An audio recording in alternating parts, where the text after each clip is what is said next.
It's the Farmer to Farmer podcast, episode 148, and this is your host, Chris Blanchard.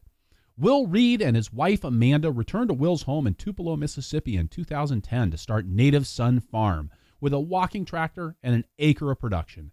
Today, Native Son Farm has 20 acres of produce in 2 locations and markets through its 200-member CSA, an on-farm retail store, farmers markets, and restaurants. Will shares the story of coming home to Mississippi and learning to grow and sell organic vegetables in a climate where everyone said it wouldn't work. He shares how they manage the long, intense seasons, their strategies for marketing non-Southern produce in the Deep South, and his involvement in the policies and politics around local and organic agriculture. We also dig into how his farm team and community rallied during health and weather crises that came just as the farm was really scaling up, and how Native Son Farm has worked to reshape the land they farm on and the community they farm in to make organic local agriculture a resilient reality in Mississippi. The Farmer to Farmer podcast is generously supported by Farmers Web, software for your farm. Farmers Web makes it easier to work with your buyers, saving time, reducing errors, and increasing your capacity to work with more buyers overall. FarmersWeb.com. And by Vermont Compost Company, founded by organic crop-growing professionals committed to meeting the need for high-quality compost and compost-based living soil mixes for certified organic plant production. VermontCompost.com. And by BCS America. BCS two-wheel tractors are versatile, maneuverable in tight spaces, lightweight for less compaction, and easy to maintain and repair on the farm. Gear-driven and built to last for decades of dependable service. BCSAmerica.com. Will Reed, welcome to the Farmer to Farmer podcast. Oh, I'm glad to be here. I take it as a compliment to be asked to participate. I'm so glad you could make time to do it. I know that it's a busy time on your farm, even in late November there in northern Mississippi. Can you tell us about Native Son Farm, where you guys are located, what you're growing, how much of it you're growing, and how and where you're selling it? Yeah, so as you mentioned, my name is Will Reed. I own the farm with my wife, Amanda. We started up, 2010 was our first season. We are young farmers, so I'm 31 this year, and we have kind of grown over the last 8 years. This year we've grown about 20 acres of produce, and we're located in the town of Tupelo in northeast Mississippi. We're farming in the city limits of our town of about we're a town of about 35,000, but we're kind of the retail hub for the area. So, you know, on a typical day, there may be 70 or 80,000 people here working and shopping and that type of thing. And we market through a CSA. I think if we weren't the first CSA in Mississippi, we've been among the first, and we, I believe, are the largest CSA. And then we also sell to about 10 restaurants, to some farmers markets, and then through an on-farm retail store. And as far as what we're growing, like a lot of your guests on the show, we're pretty diversified, just growing annual vegetables, and then we plant about an acre of annual strawberries. You guys are an organic farm, certified naturally grown, right? Yeah, we've always used organic practices from the beginning. We have never certified organic, but we've participated in certified naturally grown. I think we've done that every year we've been in existence, and we've considered organic certification, but just haven't really had the benefits of it haven't persuaded us to jump through the hoops and pay the fees to actually be USDA certified. But that's something that's quite different about our farm compared to most of the agriculture in the state. For one, we're growing crops that are meant for direct human consumption. Most of our neighbors are growing soybeans are kind of the big crop. We also see some corn and some cotton, but there are very few people that are using organic practices in the state of Mississippi. So something that, that's one thing that a lot of people think is unusual about us. I worked with a client for the better part of a year in Mississippi a couple years back, and that was something that really struck me. I mean, Mississippi is not exactly a bastion of local organic food. How did you guys end up there, and how do you manage in a place like that? It's an interesting question, and I think, it's good to temper that question with some optimism and, with all the challenges that exist here in the state of Mississippi. I believe there's a huge amount of opportunity for entrepreneurs and just for like the state as a whole to embrace organic agriculture. I serve on the board of the Mississippi Sustainable Agriculture Network, and we had a study commission showing that we're importing over 90% of our food into the state. I think the number was it's $9 billion worth of food that we're importing. So there's a huge economic opportunity for people to be producing food intended for consumption by Mississippians in the state of Mississippi. But I guess to get back to your question of how are we doing this or why are we doing it, I grew up in Mississippi. Both my mom and dad are from Mississippi for many generations back. And I really grew up here wanting to escape as quickly as possible. And there were just a lot of things that I didn't agree with that were going on in the state and that type of thing. So when I was 19, I moved out to California through a college exchange program and got interested in agriculture out there and got a degree from a college in Northern California and met my wife, Amanda, who was from Vermont originally. And we kind of hatched a plan to start a vegetable farm in the town where I grew up of Tupelo with some really idealistic notions and ideas of trying to, I guess just seeing all the diet-related and preventable health illnesses that we're facing in Mississippi. So it's a paradox that I'm sure people in the Midwest can relate to as well. But just we've got tons of really fertile soil, yet a lot of the people in the state are dying from lack of nutrition or are sick from what they're eating. So it just seemed like there was a big opportunity to make a difference in the state of Mississippi. And I was pretty naive about what we were getting into in a lot of ways, and just kind of, I would consider myself a stubborn person and just believe that organic farming would work here. And I don't know what you encountered as a consultant, but we were told by a lot of the experts that, you know, we just have too much disease here. It's a really hot, humid climate.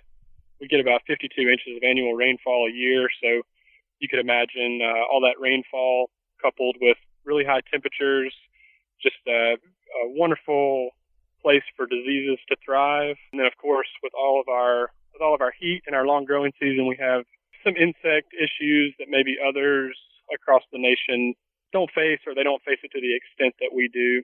And so I guess we've just kind of persevered and believed that this was possible, and we've been really well received by our community and just really have an awesome little niche in the place where we live. Now, you started the farm in 2010 with 1 acre and a walking tractor, right? That is right. So I had been, like I said, kind of searching for myself and running from Mississippi, and I was just at that point in my life where I was a seeker and a searcher. And, you know, I got really interested in agriculture out in California, and kind of had a time or a point where I was starting to realize that Mississippi wasn't all bad, and there were a lot of good people here, and there was a lot of opportunity to affect change. And I'm entrepreneurially minded, so just interested in coming back to Mississippi and starting a business. And so I had some time where I was kind of apart from my family for a while, and we started getting back together or whatever, however you want to say it. And I remember telling my parents, you know, like, this is what I'm interested in doing. I think that this is a good way for me to find my right livelihood, you know, something that I could sleep well at the end of the day and make a positive contribution to the world, and on and on. And, you know, my dad had reminded me that I had never mowed the yard before, and they thought I was just, they thought I was nuts. So anyway, I was kind of having this idea, and I had been working in different aspects of horticulture and gardening and stuff. And I guess in my senior year of college, I met a guy named Eddie Tanner, who was, he was probably in his early 30s when I met him, and he was starting up a CSA farm. And I really saw through what he was doing the power of a small farm as far as building community, just the wonders and the amount of food that can come out of a small space. And so coming from California, I guess with this sense of idealism and just really obsessed with like Elliot Coleman's New Organic Grower book, just really wanted to make this happen. And so for college graduation, my parents got me a BCS, which was an incredible and very thoughtful gift. And I grew up on a piece of property that's 30 acres. It was mostly woods. There's maybe 3.5 flat acres here that were just unmanaged hayfield. And so they had the belief that I could make this happen, or it was worth Amanda and I giving this a shot. And so we started, in that first year with about 1 acre in the BCS. And it was like, Chris, everything that happened was a miracle, because we were being told by so many people that you just couldn't do this here in Mississippi. And so, every spinach plant that grew and we harvested and then sold was just, we got so fired up about it. It was such a wonderful thing. And we've grown kind of incrementally each year to the size that we are now. Well, tell me about that growth, because going from 1 acre in a walking tractor in 2010 to 20 acres in 2017, that's not a small change.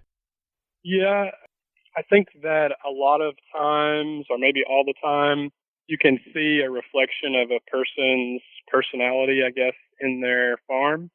And my personality is, I tend to like lots of pressure and chaos. And I guess also I'm an impatient person, I would say, and attention to like extreme detail is not my strongest suit. And I guess the point that I'm making is this was before I had discovered, I got turned on to like the J.M. Fortier book by some folks that worked with me a couple years ago. But this was when I was doing this before I had really seen people that were, aside from Elliot Coleman's book, before I had really seen people that were really growing so intensively on such a small scale. And at the same time, there just weren't any, there probably were, and I just didn't know them, but there weren't really easily replicable models around me. I've heard some of these podcasts, and we've had people work on the farm who grew up down the street from 2 or 3 organic farms, or organic farming is the fabric of certain towns, and we didn't have that here. And so there wasn't really a guide or a model of someone to look to and say, like, this is the size that you grow to, or this is how you do it. For us, it's just been each year we try to see what's possible. I think another reason that we have been able to grow quickly is I have taken on, debt at certain times as far as being able to buy equipment to grow and scale. But for the first couple years, we were growing here on this 3.5 acres or so. We were just kind of learning by doing, and definitely had our share of snafus. I think the first fall of 2010 it was.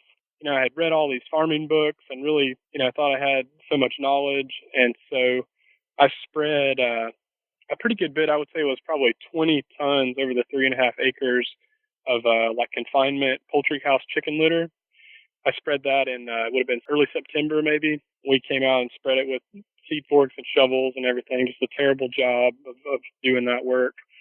And then planted all of my fields to rye and vetch. Just thinking growing these cover crops is the key to all the success and everything. And that same year, we had also applied for the NRCS high tunnel grant, the first one of those that we did. So we put up a high tunnel. And so in the spring of 2011, I had a small, like 12 by 20 propagation house, and we just had it full of beautiful plants, all ready to go out. And it just, that spring, it just kept raining and raining and never stopped raining. And I sat there watching the cover crop just growing and growing and growing. And there was no opportunity to get in there because it was such a wet spring and turn that cover crop in. And so just everything got really delayed in planting. Tomatoes are kind of like probably for a lot of people that you talk to, or a lot of market farmers or gardeners, tomatoes are such a big crop.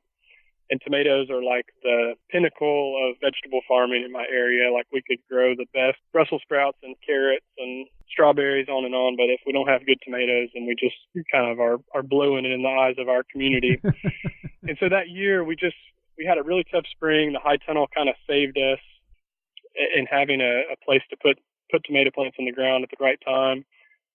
But it's just been a series each year of learning by trial and error, of more things going right than wrong, and then just constantly reinvesting in the farm. My wife Amanda worked an off-farm job working in a Montessori school for a couple years, and she kind of really supported us and allowed us to keep putting the money back into the farm and so on and so forth. And so we were growing, things were good, and I was starting to see, for my mentality, I know a lot of people are, like, I know Ray Tyler is pretty close by me in Tennessee and is doing incredible things on 1 acre. But for my brain, the way I was seeing things was my 3.5 acres was just, we weren't going to be able to make it at that scale. We didn't have enough space to do crop rotations, and it just wasn't enough room to grow the food, the amount of food that I was interested in growing, the way I was interested in growing it. And so we were on a land search, and in our town, a lot of the development is happening on the periphery, and where our kind of home base is here is on the periphery of the town. And so all the land right around us was just kind of skyrocketing in price. And so I had been driving past a piece of property, I guess for about 2 years, that had a for sale sign on it, right in the middle of our town in a residential area, low-lying, floodplain ground, had been growing soybeans. And I had called about the price of the land, and it was more, than we could afford. And by happenstance, after driving by this for a while, I have a friend who's a realtor, and called her and, just kind of put in a lowball offer on this piece of property, not knowing that much about it, just knowing it was a good bit of space, close by to where we could move stuff back and forth pretty easily. And to our surprise, we struck a deal on this piece of property. It's a 30-acre piece of land about 3.5 miles away from where we started. And so we started growing on that property in 2013. And so that was a really big jump. We went from kind of these tight quarters to having basically one big open ag field, probably the tillable area, maybe 24, 26 acres, something like that. Mm-hmm. So got all fired up, kind of took all the money that we had to get on this property and drill a well. And that first March, we got out there and started planting broccoli, cabbage, a lot of the early field crops that we plant. And just like I was speaking about before, in 2011, get that stuff out there, and it is just rain, rain, rain. And we have 3 daughters now. At the time, we had one daughter, and I remember I was just so freaked out about our plants. They looked like they were just drowning out there, and the water is just pooling up and pooling up. And so I took the day off, and we took our daughter to the circus. The circus was in town, and I remember coming out of the circus and just thinking like everything was going to be totally underwater. And in some ways it was. I was really frightened. We had moved on this piece of property, and since it was floodplain ground, it looked flat as a tabletop from a distance. But what I realized was, in a climate like ours, if you've got flat land, the water has nowhere to go. It just starts to pool up and pond. And so we made it through that year of 2013. We had used an NRCS high tunnel grant, a second one to Amanda had gotten one of those contracts, and we had, I guess kind of against the rules, turned that into a propagation house. So we had a bigger propagation house. We had our high tunnel. We were into growing strawberries at that point on our higher, sandier ground. And we kind of plugged along on that bottom land, I guess for 2013, and had issues, like I said, with just too much water and nowhere for it to go. And it just created this system that was extremely inefficient because we were having to plant around the driest areas. So we would have, some rows running one direction and some rows running another direction. And it was just like this scattered hodgepodge of fields where we were trying to find the driest spaces that we could. But we were really excited. The business was growing, the farm was growing. Even though we were probably losing between 20 and 30% of what we were planting to this water issue, we were still living our dream, and everything was rocking and rolling. And so in 2014, at the time, our CFA, I guess up until this year, has kind of grown every year. And I want to say we had maybe 150 CSA members, something like that. And we had a much better spring in 2014. Things were drier. We had a lot of good-looking plants in the ground. And it was April 25th was the start date of our CSA that year in 2014. And our oldest daughter, her name is Magnolia, she had been kind of having a cough. She was 19 months old. And so Amanda took her to the pediatrician. And I was in the farm stand. We had maybe 4 folks working with us that year, and it was literally the first day of the CSA. We're packing up the CSA boxes, and Amanda called and said, "There's something wrong with Magnolia. They're gonna send us by ambulance to Le Bonheur Children's Hospital in Memphis." And so I finished packing up those CSA boxes, hopped in my van, drove up to Memphis.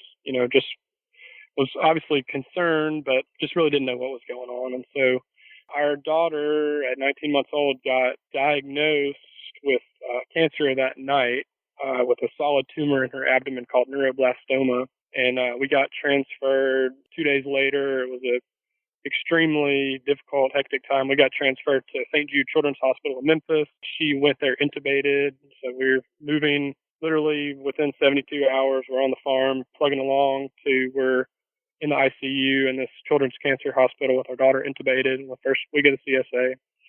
And right as we were in the middle of that ordeal of moving from Le Bonheur to St. Jude, I think it was an F4 tornado came through our town and literally went right through the middle of our farm. And so it was just like all the bad news of hopefully a lifetime, but definitely the bad news of a decade just kind of came there at once. And so that was like this huge thing, obviously a huge thing. And during this time, Amanda's also pregnant with our second daughter, so we we have that on our minds as well. And so our lives are just like completely transformed in that moment, that week, that time. And so whenever I'm talking about this, it's good to say as quickly as possible, our daughter is doing wonderfully. Her life was saved by St. Jude Children's Hospital. It's an incredible place. She's 5 years old now. But for that year in 2014, we had some of the guys working on the farm, Cliff Newton, guy from Wisconsin that was working with us, and Taylor Yowell, who's a guy that's farming down in around Jackson, Mississippi now, and Sam McLemore, a great guy who has a farm in Starkville, Mississippi. They kind of really stepped up and took over our farm while I was, handling my the most important thing in my life with our family.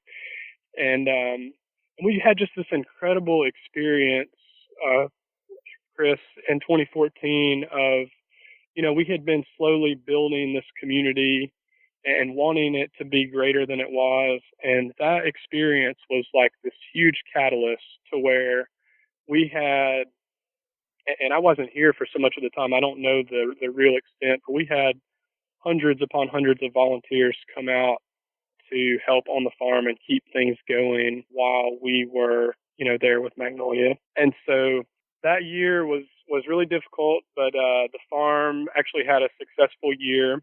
And so we kind of got through that. We were able to build a new propagation greenhouse. And so we now had 2 high tunnels in the propagation house. And I think that year also one of the things that I try to focus on, the farm has become definitely bigger than Amanda and I, and it kind of takes on a life of its own. And so whoever's working on the farm, we try to use their talents as best we can. And so some of those guys I mentioned before, especially Sam and Cliff, were really talented with construction. And so we bought a 5-bay gutter connect high tunnel that had been in a defunct nursery. And so we got it for a really good price. And so we took that down and put that back together. And So we went into 2015 with a good bit of high tunnel space and, just still a passion for doing this. We had made it through the issues with our daughter and the weather event and whatnot. We had the birth of our second daughter, Juniper. She was born in September of 2014.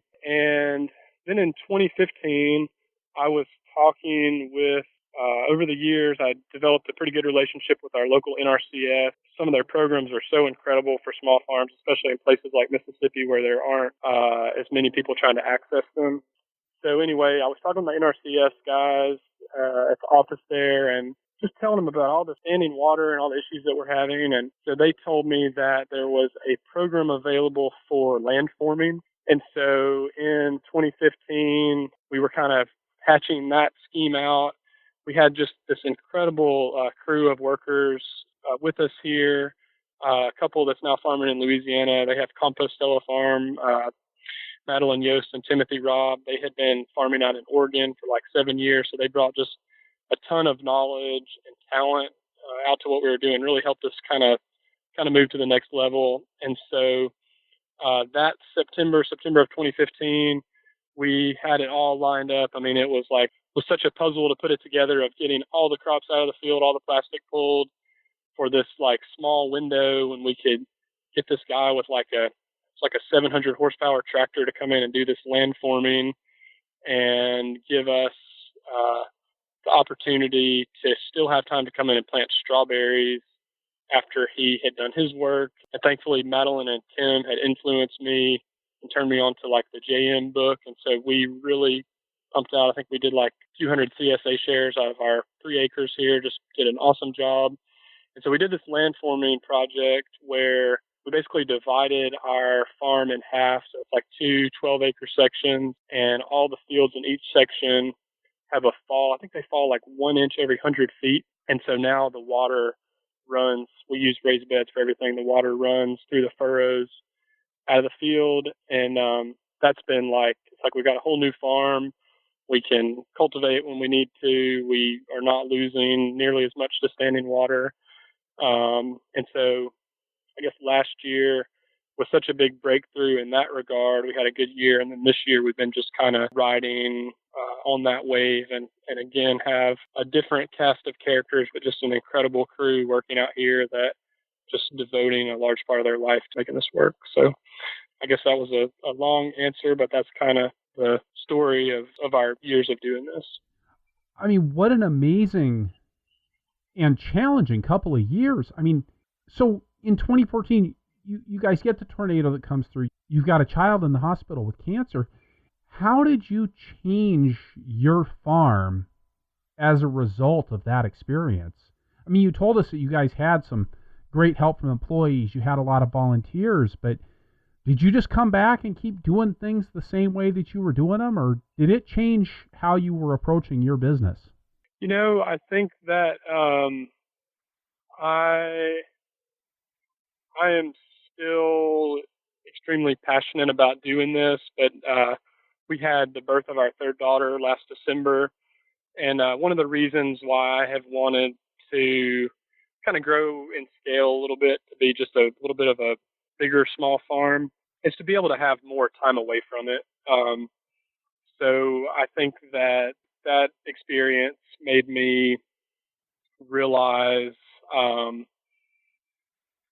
how valuable my family is, and so I would say one big thing is that I'm trying to have more, and am succeeding in it, and having more reasonable hours.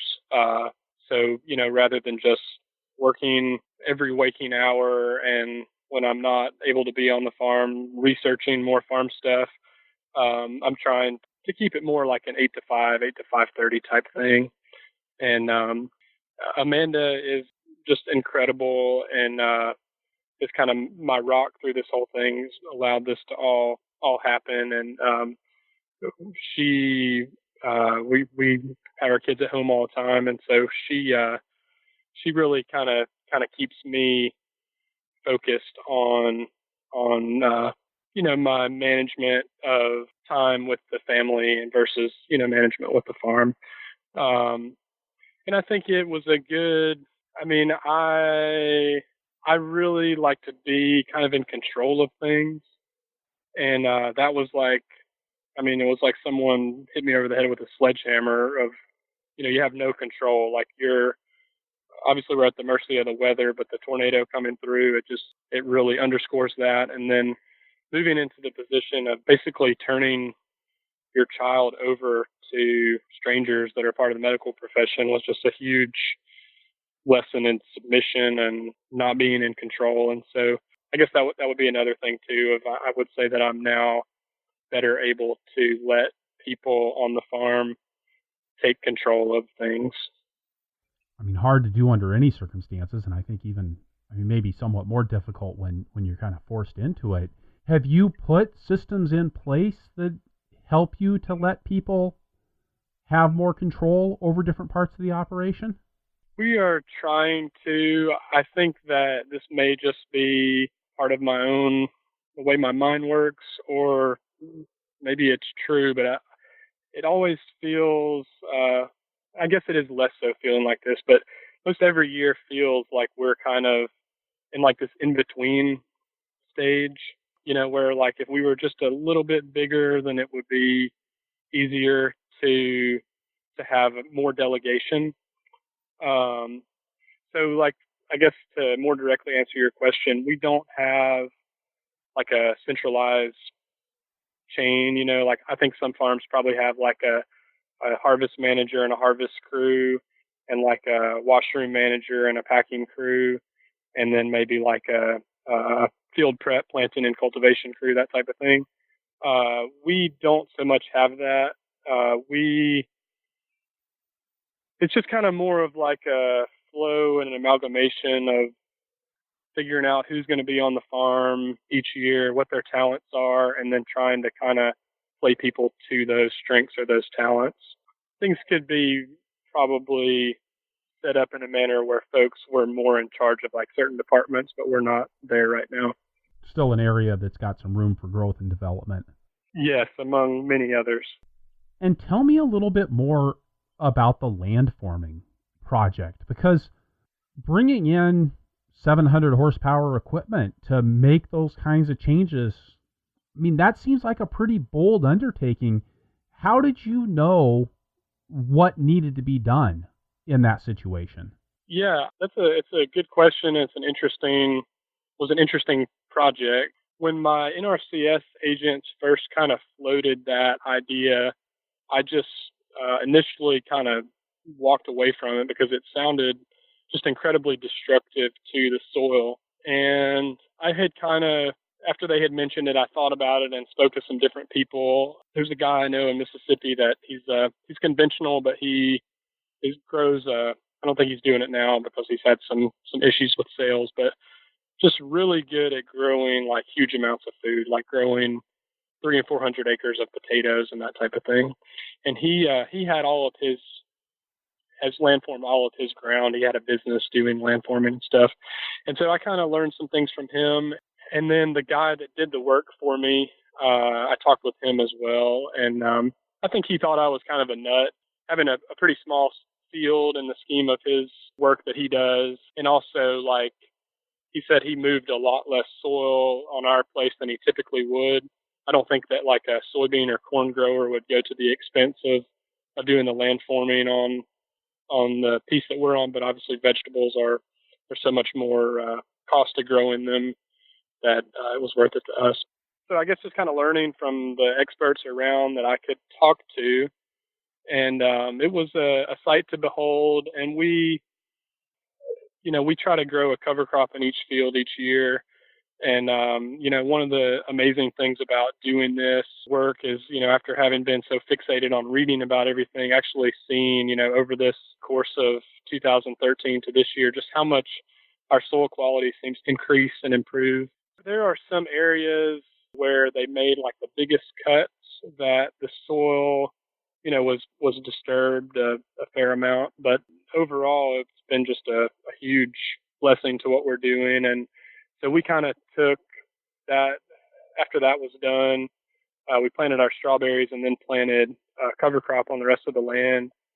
and took a page. I'm sure a lot of farms are doing this, but I learned about it from, I think, the Roxbury Farm, one of their manuals. But we put in like a 12-foot drive lane every 50 feet inside. And so, kind of talking about just how do we manage all of this. That was a huge thing to where now, I think out there we have 46 different fields. They're all numbered and they all have a sod drive lane to kind of make it easy to rotate the crops and for people to know where, they need to be picking. And also it gives us a dry place, kind of a dry harvest lane, and hopefully is helping the soil quality and that type of thing.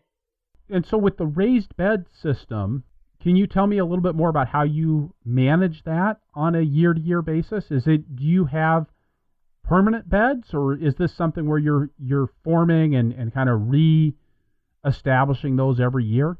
Yeah, so I'd be interested to talk about that. So kind of like the way our equipment looks on our farm is I have 3 tractors. There's a 65 horsepower John Deere, a 95 horsepower John Deere, and then a Kubota, I think it's like an L245 cultivating tractor. And so we're using those 3 tractors to do everything. And typically, if we have a cover crop, we will mow it. And I was actually hoping to ask you about this. I'm considering purchasing a flail mower and wondering if you have any suggestions on that. But where we would mow a cover crop and then kind of disc it until it's broken down enough that we could come in with a chisel plow. We'll chisel plow it, rototill it, and then we use a Buckeye bed shaper to kind of lift up a rough raised bed. And then we'll come through, depending on the fertilizer that we're using. For many years, we've used a really cool fertilizer out of South Alabama called Mighty Grow. We like the people a lot in the company, and, having a neighbor making organic fertilizer is something we want to support. But we've had issues with the Mighty Grow of we haven't found a spreader that can put it out at a high enough rate. And so this year we've been using like a Nature Safe fertilizer, and we're using I think it's called a Shaper Brothers drop spreader. So we'll come through and lift up the beds, then we'll drop the amendments right into the bed top with that drop spreader, and then we'll press the bed out with our bed shaper. And for the most part, it's pretty conventional tillage. Like, we're not recycling those beds. We're knocking them down with a disc and then planting the cover crop or rebedding the ground. And it always seems like there's a better way. I know Buckeye Tractor, they're out of Ohio. They have an implement that is used, I think, for some more to have more of a perennial raised bed system.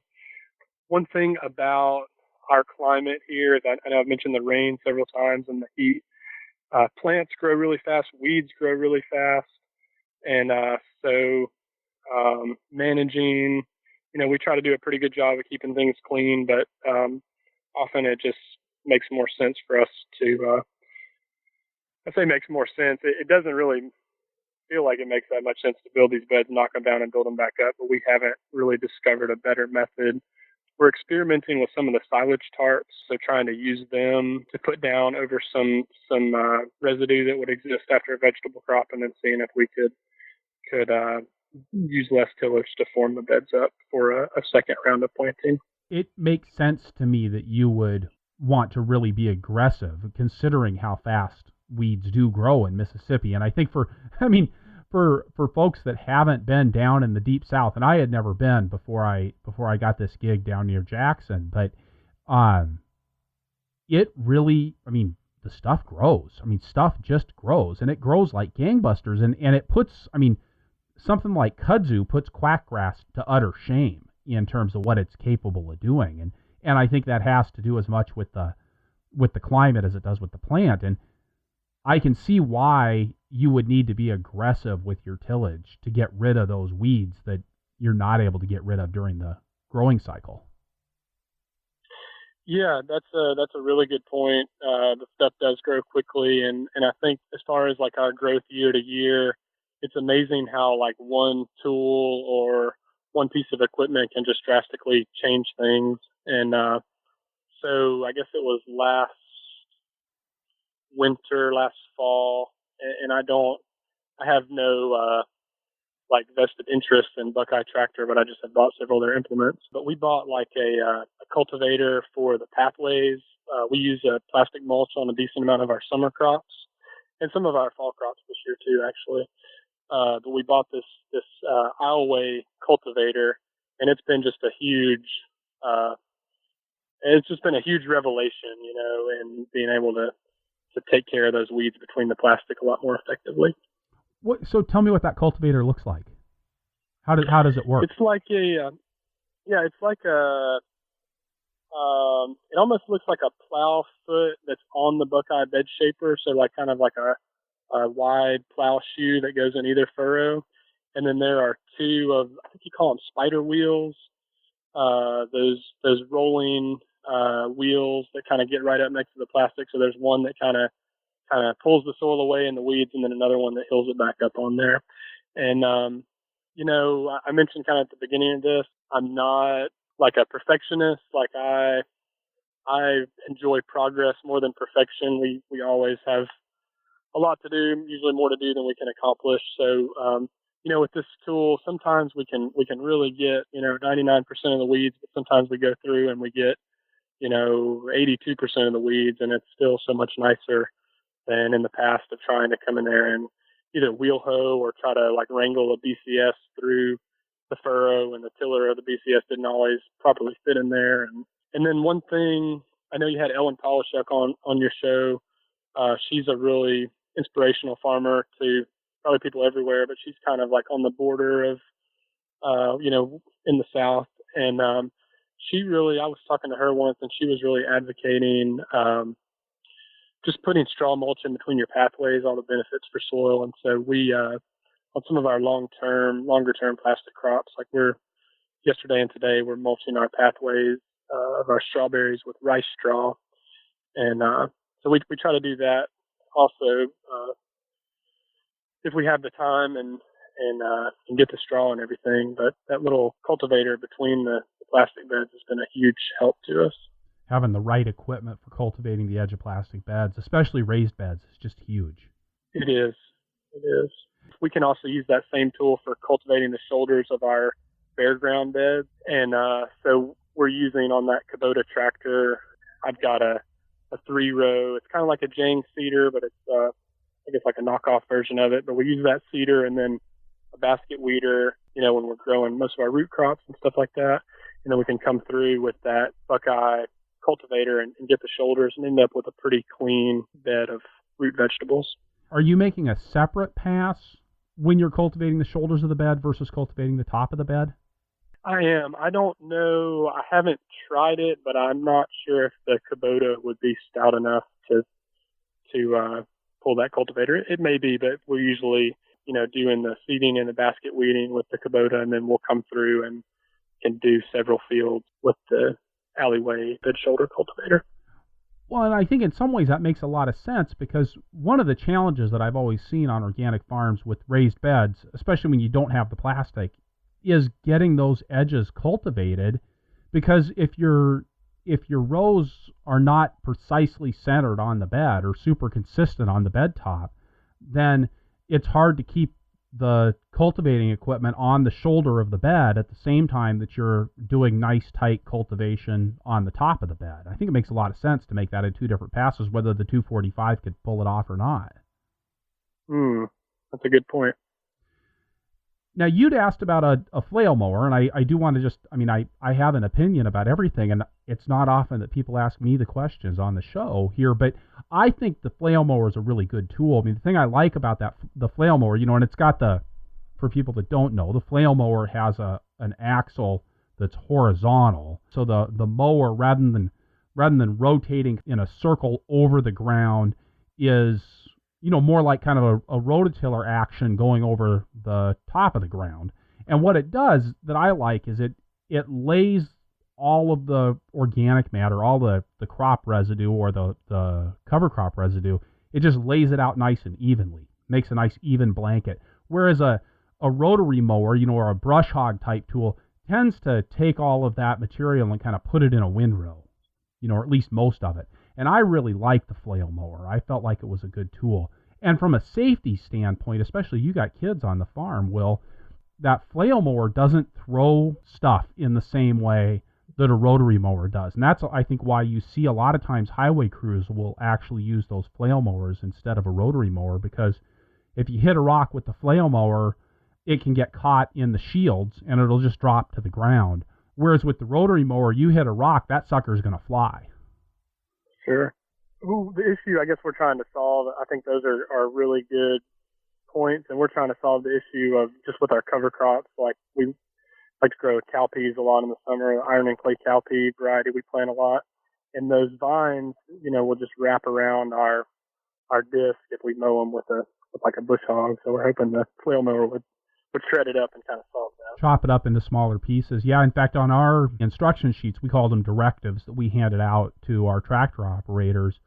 We would actually tell them how big of chunks we expected to be left by the time they got done mowing. Because you can, depending on how fast you're going, you can change how big the pieces of residue are. So you've really got a lot of control over that, where, again, with that rotary mower, you don't. It's going to hit it, it's going to cut it, and then it's going to move it out to the side. So I think you'd be real happy with that. Awesome. All right, with that, we're going to stop here. We're going to take a break. We're going to get a quick word from a couple of sponsors, and then we'll be right back with Will Reed of Native Son Farm in Tupelo, Mississippi. The Farmer to Farmer podcast is brought to you by Farmers Web, software for your farm. Farmers Web makes it easy to work with your buyers, saving you time, increasing efficiency, reducing mistakes, and streamlining order management. Farmers Web helps you manage orders from buyers who place them online, but also from those that order by phone or email. Use Farmers Web to generate a product catalog for your buyers, allow your buyers to view your real-time availability online, and create harvest lists and packing slips for your orders. Farmers Web helps you inform your buyers of delivery routes, pickup locations, lead times, and more, while helping you keep track of special pricing and customer information. You can also download detailed financial reports. Farmers Web offers a free account type and a flat monthly fee on paid plans. You can pause, cancel, or switch plan types at any time. Check out a demo video and the Farmers Web guide to working with wholesale buyers at farmersweb.com. Perennial support for the Farmer to Farmer podcast is provided by Vermont Compost Company, makers of living potting soils for organic growers since 1992.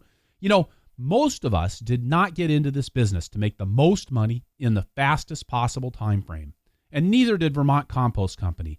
And the funny thing is, this whole organic farming thing doesn't really work that way anyways. Organic farming works best when you use the discipline of business to guide your investments in the future, and that's what Vermont Compost potting soils do. Without glitz, without glamour, but with the art and the science that creates an ideal living matrix where your transplants can thrive, setting the stage for success throughout the year. And while it's not all about the money, Vermont Compost's Fall Pre-Buy program can help you get what your plants need at the best price with the best shipping options. Don't miss out. Vermont Compost's Fall Pre-Buy program runs September 21st to December 21st, taking care of growers by taking care of transplants since 1992. VermontCompost.com. All right, and we're back with Will Reed from Native Son Farm in Tupelo, Mississippi. And Will, I was looking on Google Maps, and that tornado you're talking about in 2014, you can actually see the damage. It went right through your farm.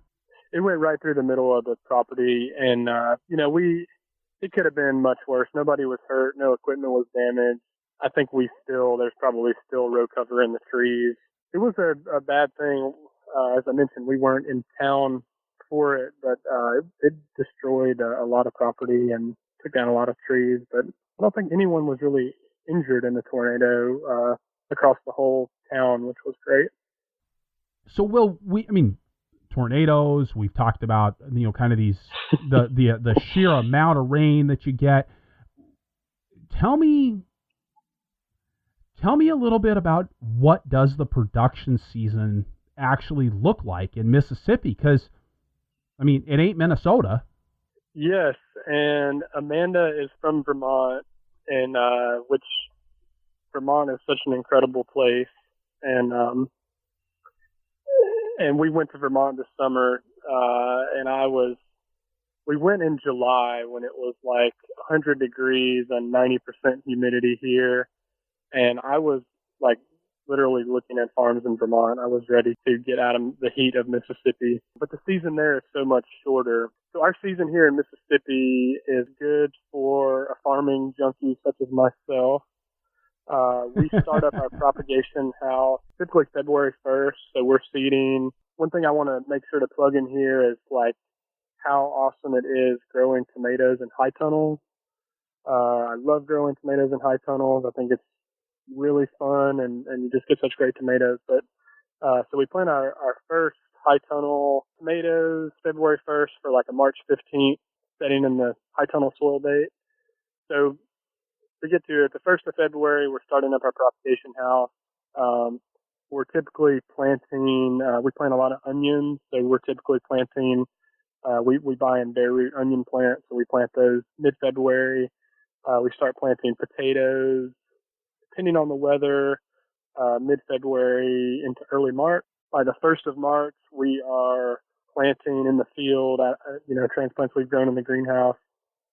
Late February, early March, we're planting like our first wave of broccoli, cabbage, kale, collard, kohlrabi, those type of things. We're doing a lot of seeding in the field. We're seeding carrots in mid-February on into March, and sometimes April we're seeding beets, that type of thing. And then our sales season, we start our CSA season typically with the onset of our strawberry season, which has a lot to do with the spring weather that we get, but it's typically going to be the third week in April. So that's a really intense time on the farm for anybody that grows strawberries, especially growing them like as an annual on black plastic. It's just a really intense thing. Our strawberry season typically lasts between 5 and 7 weeks. So what's all happening at that point of like mid-April is the CSA is beginning, the strawberry harvest is going on. It's just like a huge time suck. We're planting like the first wave of all of our warm season summer crops. So like we shoot for like April 20th to start planting our field, like tomatoes, peppers, eggplant. We probably will put some squash in the ground on plastic under row cover at that point. And so like the mid-April to mid-May is a really hectic time. And then we're getting into mid-May. I mentioned before tomatoes are such a big crop. So we're, staking, tying, sometimes keeping up with suckering on the tomatoes. Farmers markets are starting and really busy with the strawberries. And then our high tunnel tomato season usually begins like the third week in June. And then like once those first tomatoes come out, it's just, it's kind of the time that sometimes can like winnow some people out because it gets so intense with we're picking tomatoes every day. And we've got like our wash pack, break room, sales area all condensed into one building. And, by the time we get into late June, early July, it's like a maze of trying to find walkways through all the tomatoes. It gets just really intense and fun. And so that season keeps on going. That season runs for 20 consecutive weeks. So that's like our first CSA season of the year. Starts when strawberry season starts, the third week in April. It goes for about 20 weeks, usually till close to the end of August. By late July to early August, we're starting our first fall transplants. Our propagation house that we built at the end of 2014 is, I guess, the only greenhouse I've paid full price for. It's an Atlas structure. I really like it, and it's got it's actively ventilated, so it's got 2 exhaust fans and then like a mechanical shutter on the back and an evaporative cooling pad or wet wall. So we use that to kind of cool things off enough to where we can start germinating our first fall crops there in late July or early August. So, things like our Brussels sprouts and first cabbages and broccolis and so on and so forth. So by the time we get to the end of that 20-week season, it's just like everybody has been through multiple phases of being burned out due to the heat and intensity of the work. And it's also like the whole thing of farming is like we're serving people, you know. My friend Sam McLemore, he calls this whole doing this in Mississippi, he calls it a service project. And it is our business and one of my big passions in life. But at the end of the day, like we're trying to get something to our community that otherwise would not exist without us. And so it's really fun and awesome to be doing. So we finished that season up. We're pretty burned out. The month of September, we are doing a lot of cleanup from the summer. So there's a lot of tomato stakes and twine to be pulled. There's plastic to be pulled. We're managing summer cover crops at that time, and we're doing a lot of we're starting our fall planting usually in late August.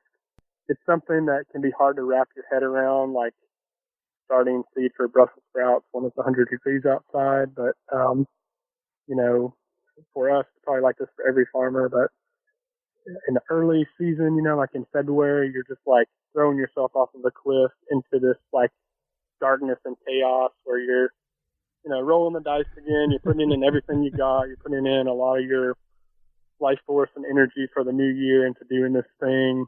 And, you know, even though I have faith, like there's always that question of like, should the broccoli seeds have sprouted yet? And that type of thing.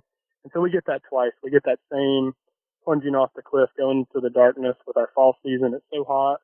You can't believe any cool weather crop could ever grow again because it seems like the earth is scorched and you know, so on and so forth. So we kind of make it through that period of like tumultuousness and start our fall season. The fall CSA starts the first week of October and it runs for 12 consecutive weeks. So right now we're in week 9 of that season. And we've had some beautiful fall weather this year.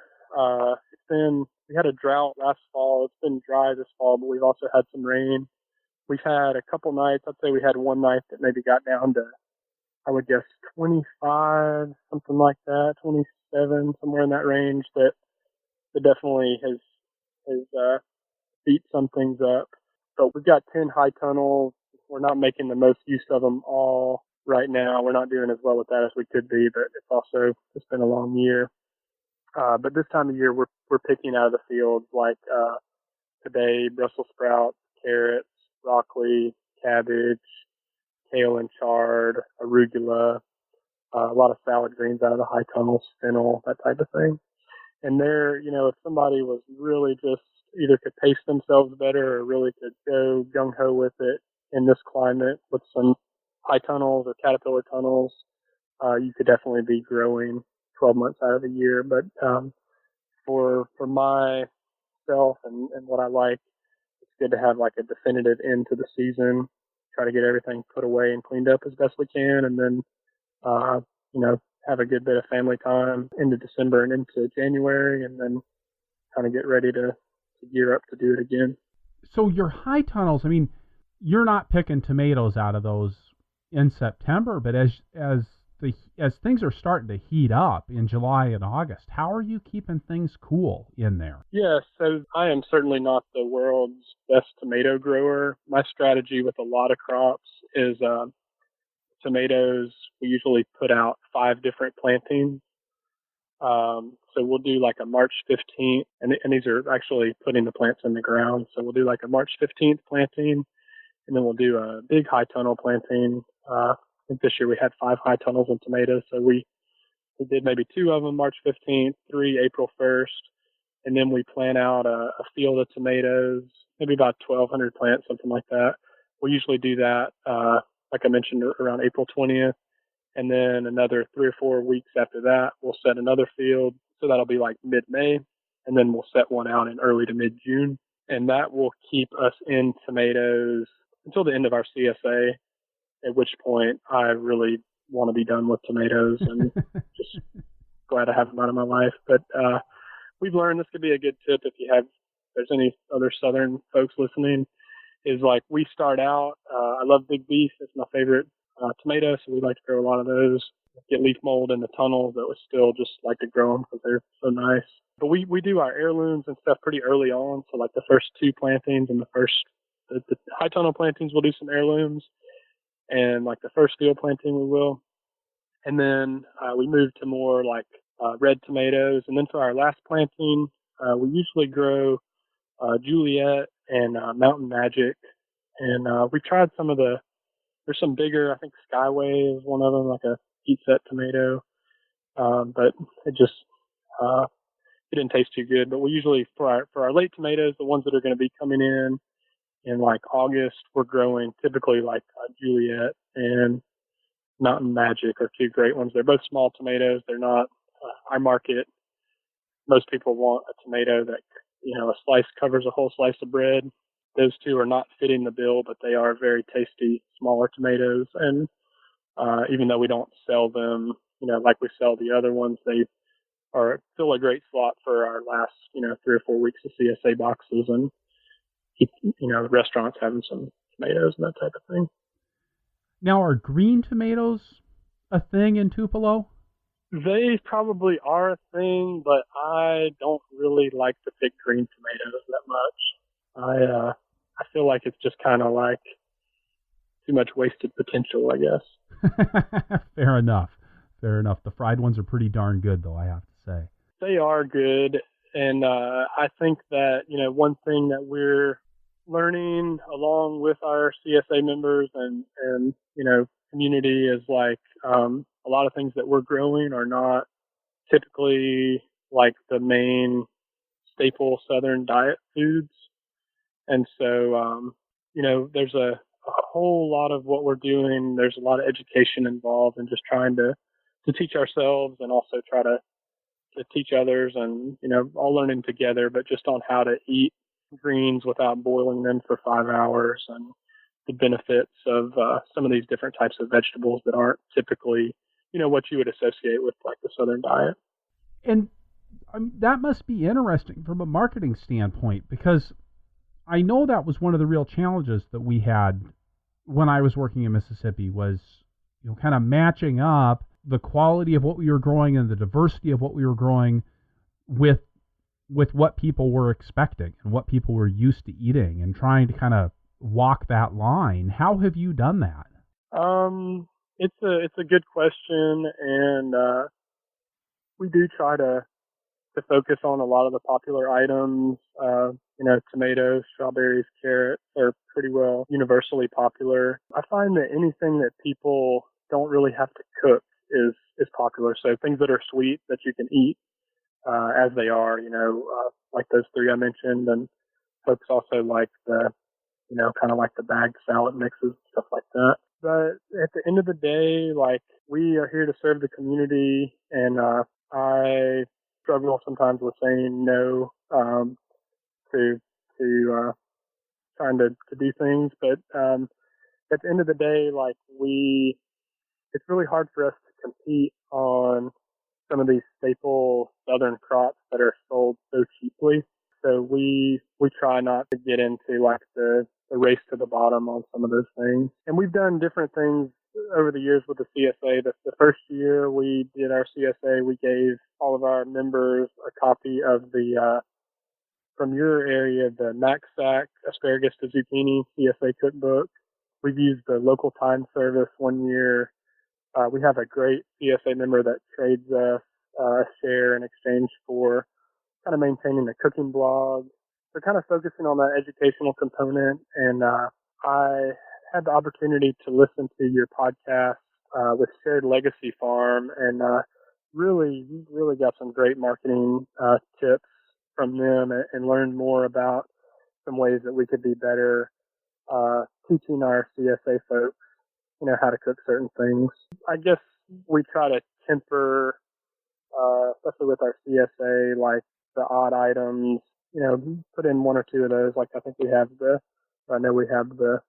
Hero Tondo or Black Spanish radish in our CSA share this week, but it's not a box of black radishes, kohlrabi, arugula, I don't know, radicchio, like stuff that people aren't as used to cooking.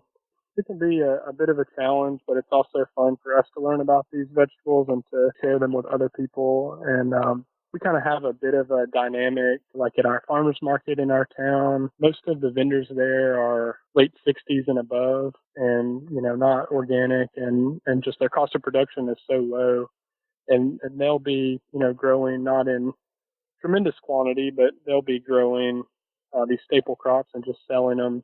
It's not a business for them, and so can be hard for us to try to get in there and compete in that space. But you guys are still going to farmers market, right? How much of your business does that account for? That is a good question.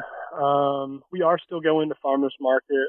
We were doing 3 farmers markets a week throughout a decent part of this year, and I was taking last winter some free business counseling classes through our small business development center here in town.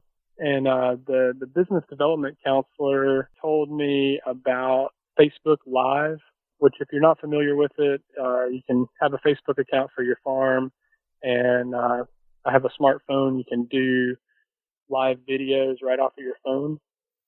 And so it sounded kind of like a silly thing, but I thought, yeah, I'd give it a shot. And so we started doing these Facebook Live videos. They don't get done every day, but we try to do them, as many days a week as we can. And so we started this year doing the Facebook Live videos. People became interested and fascinated with it, and had a good many folks watching the videos each day. And so we started using those videos to drive folks to our storefront. And one thing about our farmers market here in our local community is it starts at 6 a.m. on Saturday. Oh my gosh.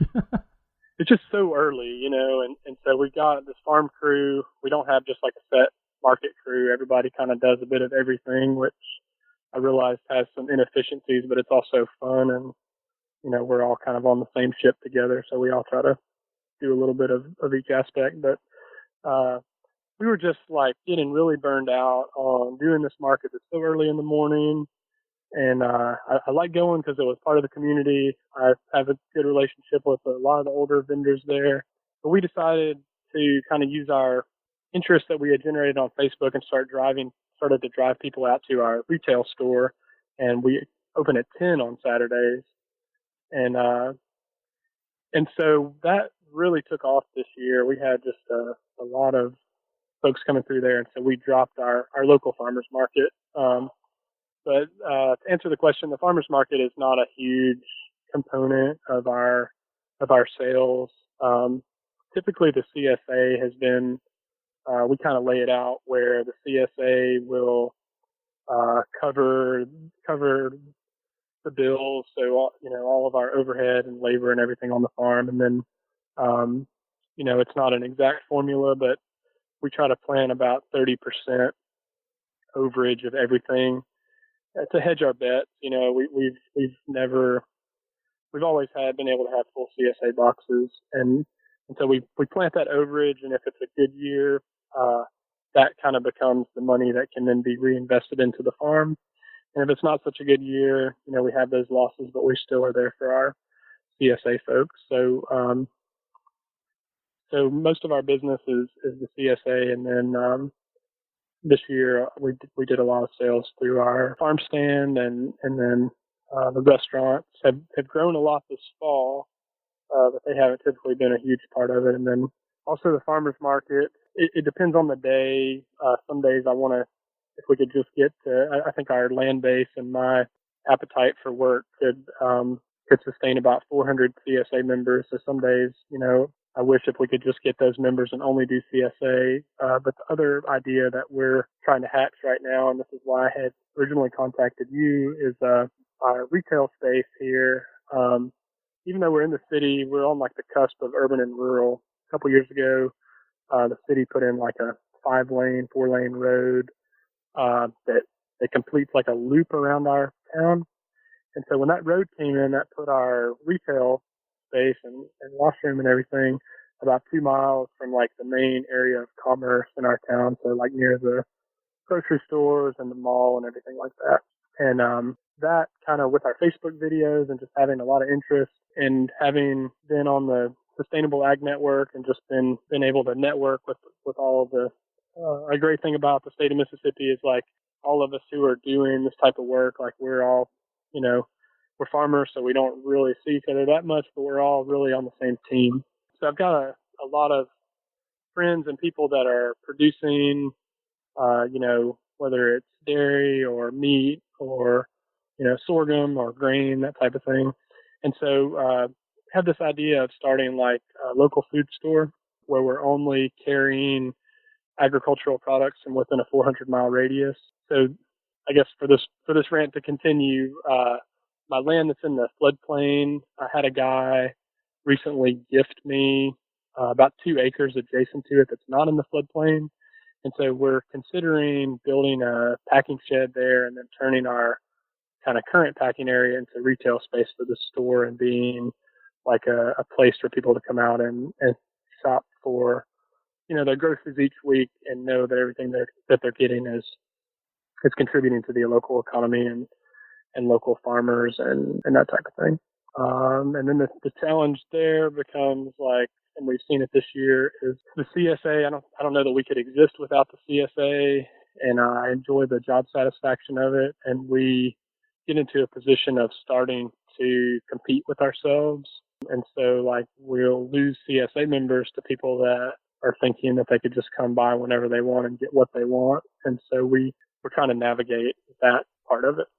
Yeah, I think there's a huge amount of potential for you guys being, kind of right on the edge of the development, kind of having this sort of in-town presence and this on-the-edge-of-town presence. It seems like something that gives you just a huge amount of potential for developing, retail as well as staying really connected with your customer base. Yeah, this whole thing, I think, looks definitely different than Amanda and I would have envisioned it. We don't live on the farm. We've got these 2 places that are kind of spread apart. It's all in a, somewhat of an urban area. And so it's not kind of like the vision of like the farmhouse nestled down a long gravel road and everything there all centralized.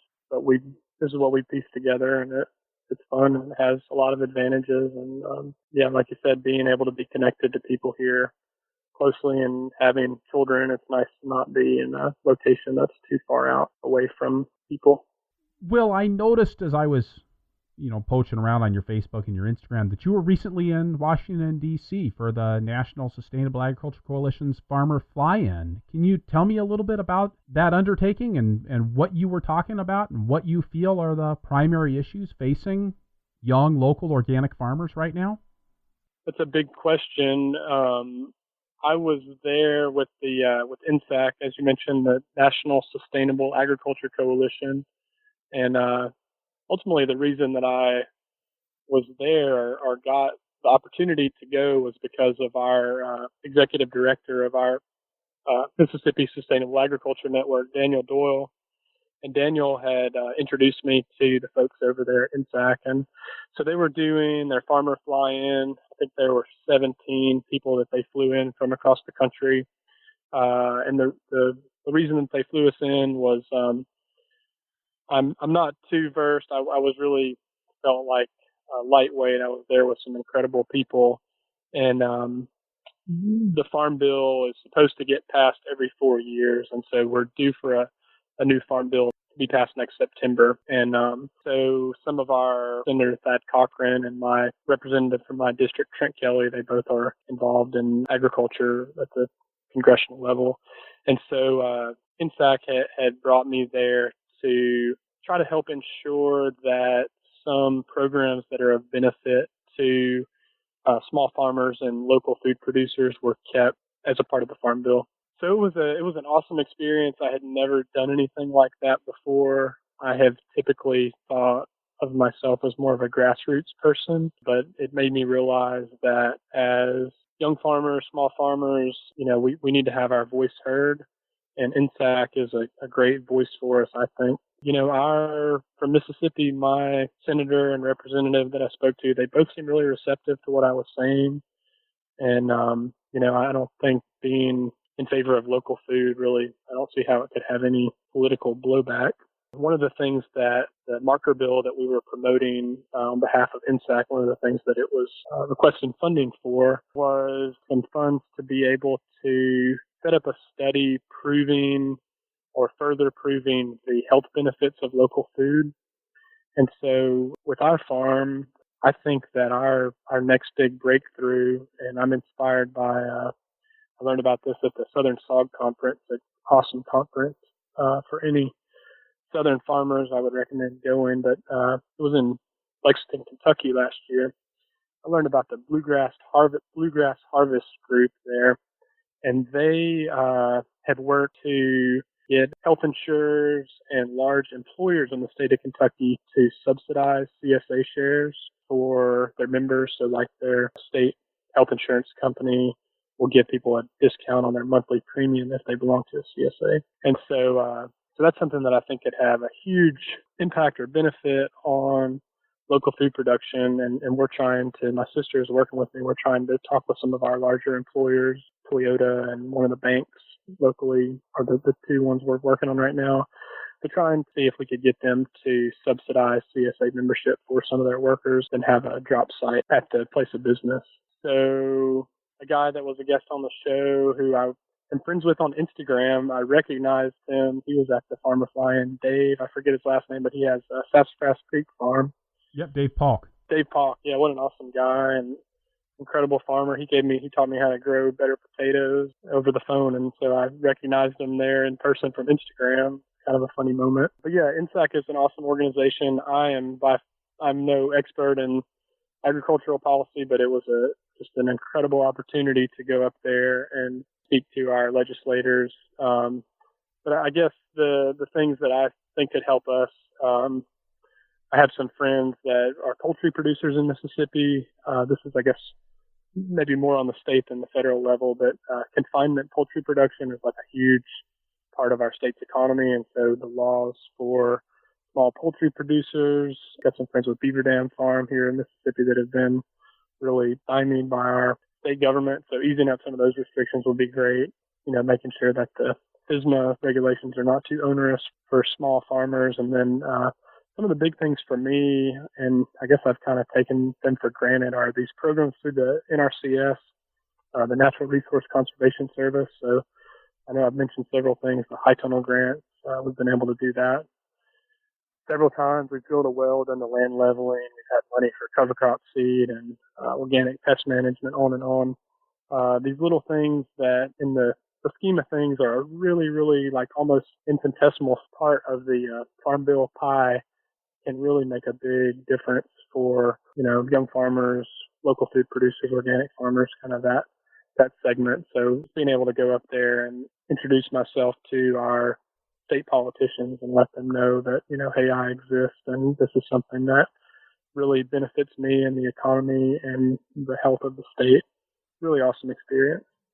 With that, we're going to turn to our lightning round. First, we're going to a quick word from one more sponsor. This lightning round and perennial support for the Farmer to Farmer podcast is brought to you by BCS America. BCS two-wheel tractors are real farming equipment for real farmers.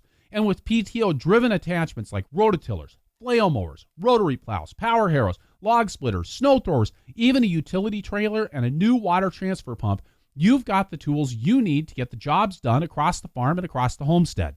On my own farm, we went through a number of so-called solutions for mowing and tilling before we finally got smart and bought a BCS. Even though we owned a four-wheel tractor to manage our 20 acres of vegetables, that BCS tackled jobs that we simply couldn't do with our larger machines, from mowing steep slopes and around trees to working in our high tunnels.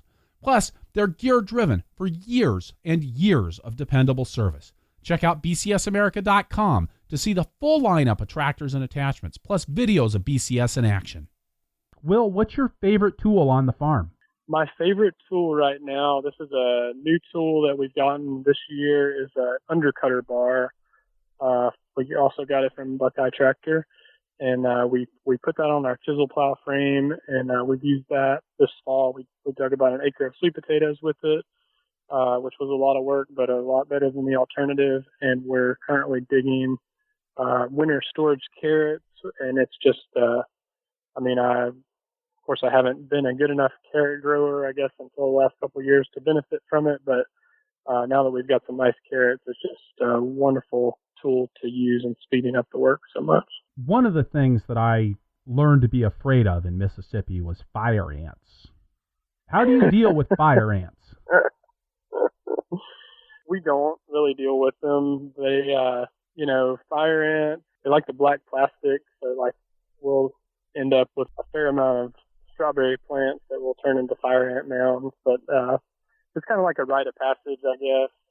Working here, it's like at some point you're going to realize underneath the leg of your jeans you have got fire ants up to your thighs, and so everybody that works here will end up probably writhing around on the ground at some point or another, trying to get the fire ants off or pulling their socks and shoes off. I don't know. I've heard like boiling water, or some people say diesel fuel, but we have not thought that was a good idea. Probably not an approved or organic approved input. I think I think Amanda and the girls have put out like cornmeal. They put out some different things. But yeah, fire ants are just part of life. What's your favorite crop to grow, Will? It would be tomatoes. I love growing tomatoes. And Tupelo is the birthplace of Elvis. How has Elvis influenced your farm? That's such an awesome question. I was having dinner with some friends the other night, and we had I've been listening to, we put up our Christmas tree on Sunday, and so I've been listening to the Elvis Christmas album, which is, I would recommend listening to if you like Christmas music. I think Elvis is like anything is possible, like you look at Elvis and see what Elvis did in the world, and he came from humble beginnings in Tupelo. Like Elvis is inspiring. I don't think about him on a daily basis, but when I do stop and think about Elvis, I realize it's awesome to be from the same place that he came from. And I'm sure our Convention and Visitors Bureau would love to put that soundbite on their website. All right. And finally, Will, if you could go back in time and tell your beginning farmer self one thing, what would it be? To keep records. I have been a terrible record keeper, and so it would be great if I could look back at 8 years of records and kind of have that to work from rather than my memory. Will, thank you so much for being part of the Farmer to Farmer podcast today. Thank you. All right, so wrapping things up here, I'll say again that this is episode 148 of the Farmer to Farmer podcast, and that you can find the notes for this show at farmertofarmerpodcast.com by looking on the episodes page or just searching for Reed. That's REED. When I say notes for the show, what that includes, it includes a description that we talked about at the beginning of the show, but it also includes links for pretty much everything that we talked about that you can get a link for during this episode, and we do that for every episode. It also includes the transcripts, and the transcript for this episode is brought to you by Earth Tools, offering the most complete selection of walk-behind farming equipment and high-quality garden tools in North America.